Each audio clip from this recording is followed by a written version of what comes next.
Document de la CIA, Hitler s'est enfui en Argentine.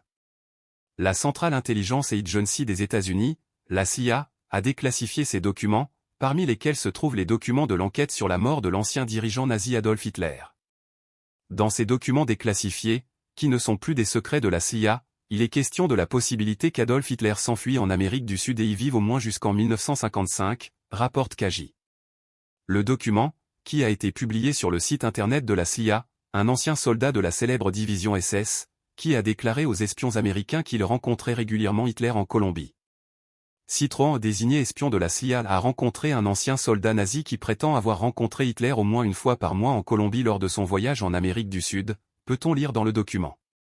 Dans ce document, il est écrit que CI Melody 3, désignation d'un informateur de la CIA, a pris une photo d'Hitler. Ce document de 3 pages affirme qu'Hitler aurait travaillé comme ouvrier pour une compagnie maritime, puis aurait probablement fui vers l'Argentine. La deuxième page du document indique que Philippe Citroën, du nom d'un autre informateur de la CIA, a séjourné avec une personne prétendant être Hitler au milieu des années 1950.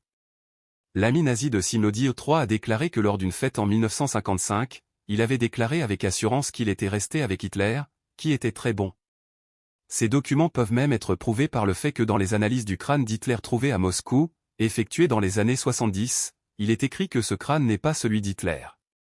Le crâne d'Hitler aurait été conservé au musée de Moscou, mais après cette analyse, aucune autre analyse n'a été autorisée.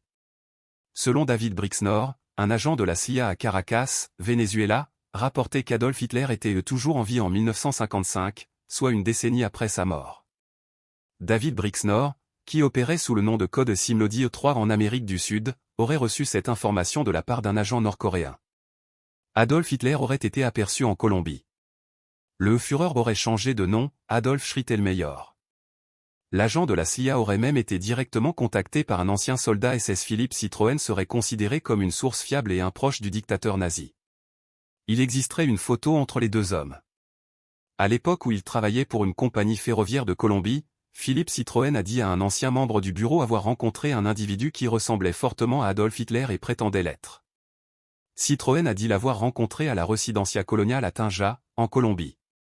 Selon la source, c'était une ville surpeuplée d'anciens nazis idolâtrant ce soi-disant Adolf Hitler et s'adressant à lui par le Führer, le saluant dans le style nazi, est-il précisé dans le rapport. On sait que 2 enquêteurs américains ont découvert que le bunker du Führer possédait une 5e, et jusqu'à présent ignorée, porte de sortie. Hitler aurait pu utiliser ce « passage secret » pour rejoindre un endroit assez grand pour qu'un avion se pose et redécolle. C'est ce que révélerait un document des services secrets britanniques. Le pilote Peter Bogart aurait transporté Hitler à bord de son avion le jour avant la date officielle de son suicide. Un autre dossier parle d'un témoin qui aurait vu le Führer au Danemark, pays où il aurait changé d'avion. Un autre document apparu en Argentine révélerait qu'Hitler aurait séjourné dans un bâtiment de type militaire. Le fait que le chef des nazis ait choisi ce pays n'a en soi rien de surprenant puisque de nombreux nazis ont rejoint ce pays d'Amérique latine lorsqu'ils ont perdu la guerre.